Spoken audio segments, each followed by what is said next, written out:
ঋতিকা গিরির সঙ্গে হিরণের বিয়ের ছবি ভাইরাল। বেনারসের ঘাটে জুটিকে দেখা গেল 7 পাকে বাধা পড়তে। আমাদের 2000 সালের 11ই ডিসেম্বর বিয়ে হয়েছে। মানে তুমি যখন একটা বিয়ে করো তখন ঠিক আছে 7 পাকে বাধা, কিন্তু যখন তুমি দ্বিতীয় বিয়ে করছো, তৃতীয় বিয়ে করছো, তখন তো সেটা 7 পাকে বাধা থাকে না, 14 পাকে, 21 পাকে। মানে পাকেই জন্মেছো নাকি? এত বিয়ে করা কি শখ? যাত্রী সাথী বুক করে বাইকে বসে আমার বিচিতে হাত দিচ্ছে। কারণ এই ঠাইটা দেখতে দেখতে আসছে ও। একটা মানুষের 45 বছর বয়সের পরে মানুষের মাথায় কি কোনো ক্যারা পোকা জন্মায়, নাকি অন্য কোনো পোকা সুরসুরি দিয়ে ধীরে ধীরে উপরে উঠে আসে? আমার বিচিতে হাত দিচ্ছে। এই ফ্রাস্ট্রেটেড মিড লাইফ ক্রাইসিসওয়ালা 45 ঊর্ধ্ব মানুষকে নিয়ে আজকে আলোচনা করব, যাদের আবার আমরা ভোট দিয়ে জিতিয়েও দিই। যাত্রী সাথী বুক করে বাইকে বসে আমার বিচিতে হাত দিচ্ছে। বিচির আমি বিচির তুমি, বিচি দিয়ে যায় পুরুষ চেনা। বিচি কাকুর ভয়ে এখন আমার অ্যাবডোমেন গার্ড কেনা। হাই ফোক্স, বলছে পাওয়া বলছি, এখন আমার রাজ্যে বিচি খাদক পাওয়া গেছে, ইন্সপায়ার্ড বাই নরখাদক। মেয়েরা এতদিন এই পুরুষতান্ত্রিক না পারভার্ট মানসিক রোগগ্রস্ত আলবাল এই পুরুষতান্ত্রিক সমাজে আনসেফ ফিল করতো, এখন মানে ছেলেরাও আনসেফ ফিল করছে। সিরিয়াসলি বলছি, মানে আমি এরকম একটা অ্যাবডোমেন গার্ড অর্ডার দিয়ে দিয়েছি, মানে এই অ্যাবডোমেন গার্ড পরে যখন বেরোবো অ্যাটলিস্ট এই বিচি খাদক কাকুর থেকে তো বেঁচে যাবো। আমার বিচিতে হাত দিচ্ছে। ভুল কথা, আপনি তো মদ খেয়ে পুরো টুল হয়ে আছেন। ড্রিঙ্ক করার পর দেখবে মানুষ মানে নিজের রূপে ফিরে আসে, নিজের আসল রূপে। এই কাকু যে মানে পারভার্ট, সেটা কিন্তু মানে এই ড্রিঙ্ক করেছিল বলেই মানে সেদিন ধরা পড়লো। মানে ড্রিঙ্ক করে র্যাপিডওয়ালার ফুল মানে বিচি টিপে দিল। এই সেম ঘটনা যদি একটা মেয়ের সাথে হতো আজকে একটা ন্যাশনাল নিউজ হয়ে যেত, কিন্তু যেহেতু একটা ছেলের সাথে হয়েছে মানে ফুল চেপে গেল ব্যাপারটা। অনেকে আবার বলছে এই কাকুটাকে কেন এত কিছু বলা হচ্ছে, এই কাকুটা যদি অপমানিত বোধ করে নিজেকে শেষ করে ফেলে। আরে মানে ওই র্যাপিডওয়ালাটাকে নিয়ে ভাব, যাকে মলেস্ট করা হয়েছে, সেও তো অপমানিত বোধ করে মানে বাড়ি থেকে বিচি ঝুলে না, মানে ফ্যানে ঝুলে নিজেকে শেষ করে ফেলতে পারে। মানে এটা ভাবছো না কি আমি কি আপনার বউ? আমি কি আপনার বউ? হ্যাঁ, এনার বাড়িতে বউ থাকলেও কি হবে, বউয়ের তো মানে বিচি নেই। এই 45 ঊর্ধ্ব মিড লাইফ ক্রাইসিসওয়ালা পারভার্ট ফ্রাস্ট্রেটেড কাকুগুলোই প্রত্যেক দিন বাসে, ট্রেনে, ট্রামে মেয়েদেরকে আনকমফোর্টেবল করে তোলে, লুকিয়ে লুকিয়ে মেয়েদের ভিডিও করে, আর সবচেয়ে বড় কথা মেয়েদেরকে ইনঅ্যাপ্রোপ্রিয়েটলি ব্যাড টাচ করে। এইসব কুকর্মের জন্য এরা প্রত্যেক দিন চাটি খায়। কিন্তু এদের মানে ঠাড়কিপনা এমন চরম লেভেলে, মানে থাপ্পড় খেয়েও প্রত্যেকদিন সেম কাজ করে। দেখলে এরা মানে বাচ্চাদেরও রেহাই করে না, এই লেভেলের দারিন্দা মনস্টার এরা। এইসব কারণে কত বাচ্চার চাইল্ডহুড একটা ট্রমা হয়ে যায়। ওর থেকে আবার এক্সপ্লেনেশন নেওয়ার কি আছে, মানে কেতাত করে লতিমের থেকে ফেল না পাল্টাবে। এই ফ্রাস্ট্রেটেড কাকু অথবা বুড়োদশাগুলো মানে কোনো যদি কাপলকে দেখে একসাথে মানে বসে আছে মেট্রো, ট্রেনে, ট্রামে, তাদেরকে গিয়ে আবার মারধরও করে। তবে আয়রানি হলো এই ফ্রাস্ট্রেটেড পারভার্ট 45 ঊর্ধ্ব মিড লাইফ ক্রাইসিসওয়ালা কাকুগুলোকে কিন্তু আমরা ভোট দিয়ে জিতিয়েও দিই। There is a saying, when rape is irresistible, lie down and enjoy it. কর্ণাটকের অ্যাসেম্বলিতে এই পারভার্টেড ফ্রাস্ট্রেটেড এমএলএ গুলো কি জিনিস নিয়ে হাসাহাসি করছে জানো? এরা বলছে একটা মেয়ের যখন ধর্ষণ হয়, সে যখন দেখতে পায় যে এখান থেকে আর পালাতে পারবে না, সে যেন শুয়ে পড়ে আর যেন সেটা এনজয় করে। এই হচ্ছে ফ্রাস্ট্রেটেড পারভার্ট এমএলএ যারা কর্ণাটকের অ্যাসেম্বলিতে বসে আছে। Lie down and enjoy it. এই নির্লজ্জতাগুলো মানে এসব বলে আবার হাসাহাসি করছে, মানে কতটা বড় অডাসিটি ভাবো। আসলে এদের বাড়ির মহিলাগুলো এইসব ব্যাপারে মানে ধর্ষণ ফর্ষণ হলে খুব এনজয় করে, না হলে মানে এরকম ভাবছে কি করে, না হলে মানে এরকম কথা বলছি কি করে, এরকম কথা বলে আবার হাসছে কিভাবে? নিশ্চয়ই এদের বাড়ির মেয়ে মহিলারা মানে এসব ব্যাপারে এনজয় করে। আরো একটা বরাহানন্দন মন্ত্রী বলছে এসসি এসটি ওবিসিদের মধ্যে ধর্ষণ হয় এই কারণে, কারণ এসসি এসটি ওবিসিদের ধর্মগ্রন্থই নাকি সব লেখা আছে। एससी की कौन सी अति सुंदर स्त्री है? पोस्ट ओबीसी में ऐसी स्त्रियां सुंदरियां हैं, क्यों होता है बलात्कार? उनके धर्म ग्रंथों में इस तरह की निर्देश दिए गए। এখানে ভাগ্যের পরিহাস অথবা মজার ব্যাপারটা এই হলো, এসসি এসটি ওবিসিদের নিয়ে এত ফালতু কথা এ বলছে, অথচ এর পেছনে ডক্টর আম্বেদকরের ছবি। আয়রানি অ্যাট ইটস পিক। মানে দেশের মানুষ কি লেভেলের নির্লজ্জ, মানে এদের ভোট দেয় মার।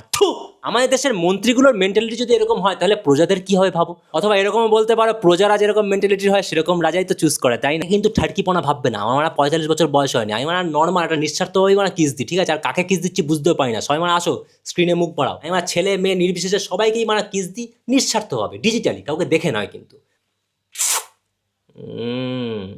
কি আমি কি আপনার বউ? 45 বছর বয়সের পর আর তোমাদের কিস দেবো না, মারা সবাই আমাকে ঠাড়কি বলবে তখন।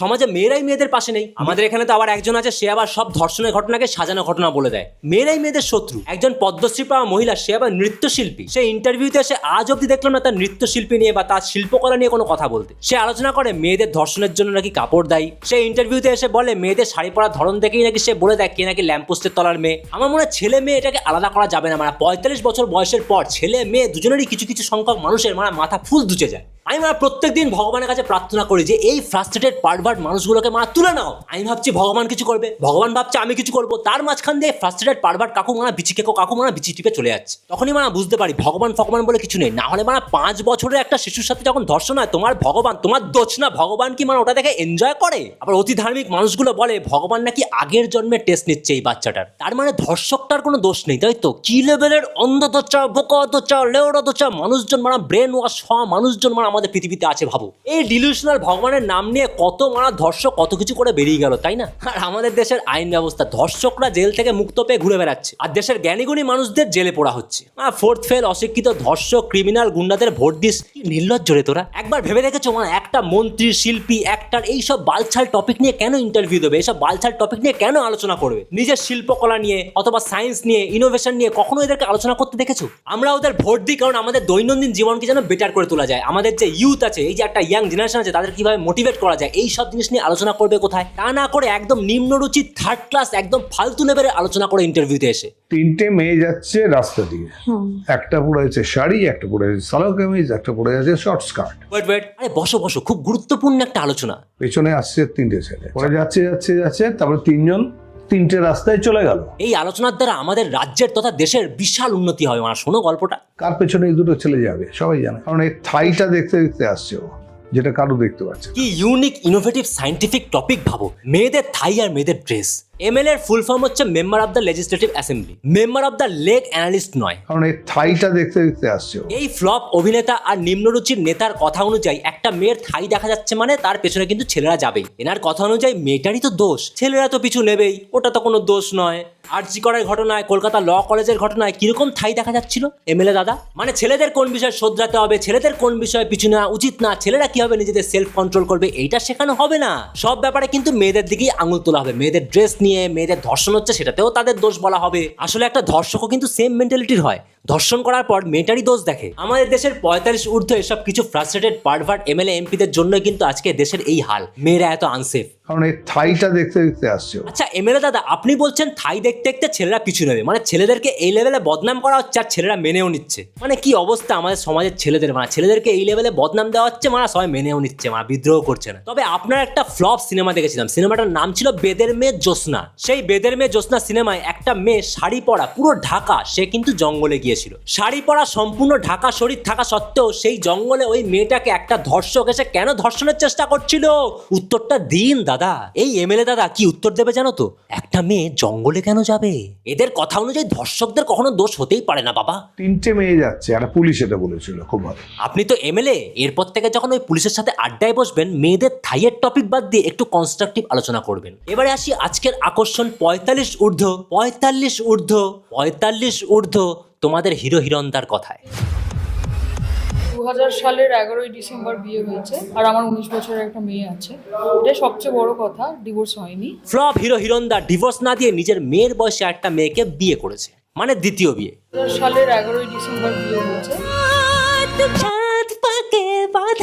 কিরকম দোচনা সিরিয়াল মার্কা নিউজ রিপোর্টিং দেখতে পাচ্ছ? আমাদের সমাজটা মারা সিরিয়াল দেখতে দেখতে মাথা মারা ফুল দুচে গেছে।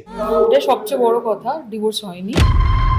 টকঝাল মিষ্টি, কি সুন্দর চটপটে সাংসারিক নিউজ। উফ! আমাদের হিরো হিরণদা, যিনি কিনা হিন্দু ধর্মের প্রচারক, তিনি আগের স্ত্রীকে ডিভোর্স না দিয়ে আরেকটা মেয়েকে বিয়ে করে নিল। হিন্দু ধর্মের কত বড় অপমান বলো তো, কি করে মেনে নাও তোমরা এসব?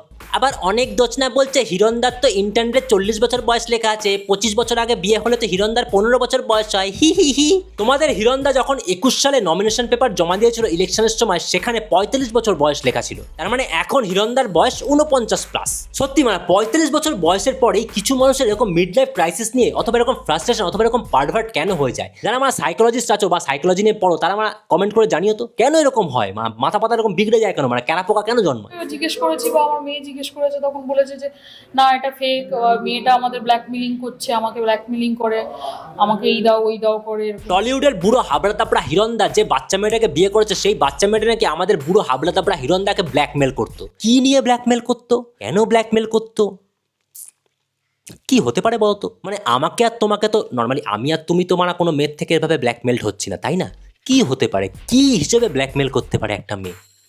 এদেরকে দেখে আমি যা বুঝতে পারছি, আমার যখন 45 বছর বয়স হবে, সারা দিন রাত আমি একটা মন্ত্র জপ করব, সেটা হচ্ছে control your self. Control, control your self, control your self ভাই, কন্ট্রোল ইয়োর সেলফ।